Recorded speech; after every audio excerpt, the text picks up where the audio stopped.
Hoje estou recebendo aqui o Dr. Antônio Barros Filho.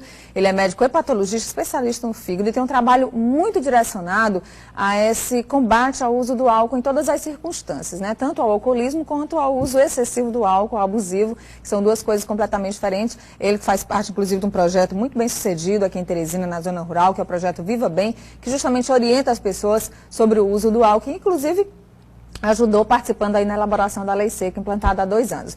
Doutor Barros, bom dia. Bom dia. Agora, com relação ao que disse aí o nosso entrevistado nessa pesquisa, nessa enquete do GES, inclusive colocando aí esses números de Teresina, que hoje está entre as 4 cidades do país que tem um consumo excessivo de álcool. O álcool ajuda a refrescar, quer dizer, a bebida alcoólica pode trazer essa sensação de conforto? Como é que funciona isso no organismo? Segundo a Organização Mundial de Saúde, hoje o álcool é a maior causa de adoecimento e morte no Brasil. E Teresina está se destacando de uma forma negativa nesses índices. O álcool, ele sempre esquenta, porque 1 grama de álcool gera 7 calorias. Mesmo a bebida, por exemplo, a cerveja, que é gelada, e as pessoas têm essa ideia de que refresca. Com certeza, porque o que acontece é que a sensação de estar bebendo uma bebida gelada pode trazer para a pessoa uma percepção de que está esfriando. E a alteração da percepção que o álcool causa, ele também muda a percepção da pessoa. Mas estudos que medem a temperatura da pessoa antes e depois de usar a bebida alcoólica sempre mostram que há um aumento, uma elevação da temperatura corporal. O senhor que trabalha diretamente com isso, o senhor percebe no seu consultório ou em casos que acompanha esse aumento realmente em Teresina de uma população que está consumindo mais álcool, está consumindo em excesso mais bebida alcoólica? Há 10 anos, o álcool era a 3ª maior causa de adoecimento e morte no Brasil. Hoje é a maior, quer dizer, em 10 anos houve um aumento do consumo. Bem diferente do que aconteceu em relação ao cigarro, que o Brasil foi um dos países em que diminuiu muito mais o número de fumantes nos últimos 10 anos. Bom, e que tipo de alerta a pessoa tem que ter, né, na hora do consumo do álcool? Quer dizer, a gente fala sempre, beba com moderação.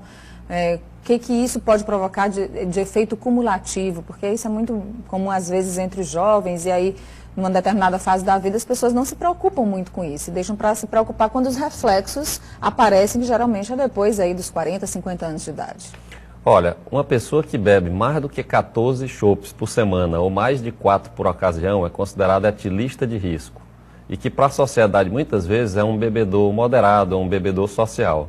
Essas pessoas têm um risco em torno de 80% de algum dia na vida ter algum problema relacionado pelo álcool. Isso são pesquisas estatísticas epidemiológicas. 80%. Quer dizer, a maior probabilidade de ter algum problema. Pessoas que bebem nessa quantidade ou mais. Você é especialista em fígado e muitas vezes as pessoas associam, por exemplo, o álcool relacionado apenas às doenças que aparecem no fígado, a cirrose, né, uma outra doença que possa provocar um cuidado maior com relação a esse órgão importante do corpo. Agora, que outros problemas, que outras doenças o álcool pode provocar? O primeiro paradigma é que, sim, quando se fala em álcool, se fala realmente em cirrose e dependência. Todo mundo pensa. Mas o álcool hoje, o maior problema social causado pelo álcool são os fenômenos de violência e acidente de trânsito que ele causa. Depois, existem 64 doenças diretamente ligadas ao consumo do álcool. Então, nós podemos perceber que a cirrose e a dependência são apenas duas doenças graves relacionadas ao álcool. Muitas outras coisas existem também. Por exemplo? Problema de natureza familiar. Quantas famílias são desintegradas pelo uso do álcool? Inclusive a senhora que nos identificou disse que o marido bebe tanto que quebra as coisas dentro de casa. Isso é todo dia. 20% dos pedidos de separação conjugal são a alegação do cônjuge, o uso do álcool, geralmente da mulher em relação ao marido. E a maior parte das violências domésticas que ocorre, 50% a 60% dos casos, a motivação é o consumo do álcool. E para quem tem esse problema como dependência, doutor Antônio, aqui em Teresina, por exemplo, além do AA, que outros órgãos podem ajudar, que outras entidades podem ajudar essas pessoas? O serviço público oferece o CAPS-AD, né, que é um serviço multidisciplinar de atendimento ao dependente de álcool e outras drogas. E existe o programa de atenção básica de saúde, o médico de família, que deve identificar inicialmente o problema e só em alguns casos especiais encaminhar para o especialista. Falar da dependência, é difícil sair da dependência do álcool? Com todos os avanços, ainda existe assim, algumas limitações em termos de tratamento da dependência. Já houve alguns avanços, existe a possibilidade de recuperação, Mas nós não podemos esperar que as pessoas tenham dependência do álcool. A gente tem que utilizar critérios de prevenção hoje em dia, detectar precocemente. A Solange é lá de União, um abraço para vocês em União assistindo a Notícia da Manhã, pergunta: se a pessoa que bebe de sexta a domingo, o dia todo, fica bêbado, como é que está a saúde de uma pessoa como essa? Possivelmente comprometida, né? Cabe uma avaliação física e psicológica, né?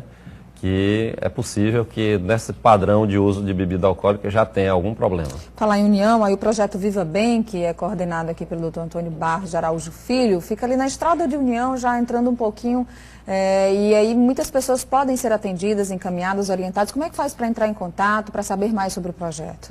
Esse trabalho do projeto Viva Bem, na verdade, o grande foco dele é com prevenção e educação em saúde.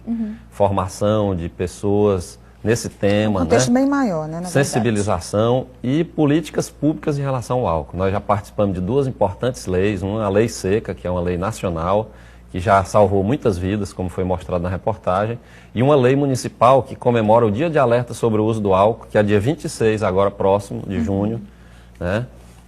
E que vem sensibilizando a sociedade para esse tema tão importante. Bom, e quem quiser saber mais e se interessar pelo projeto, tem um telefone de contato? Isso. Eu vou 9921 9455. É um telefone que as pessoas podem obter alguma informação a respeito do trabalho do Projeto Viva Bem e podem dar sua colaboração se tiverem interesse. É uma grande causa. Obrigada, doutor Barros. Boa sorte e muito obrigada pelas informações. Muito Bom grato. dia.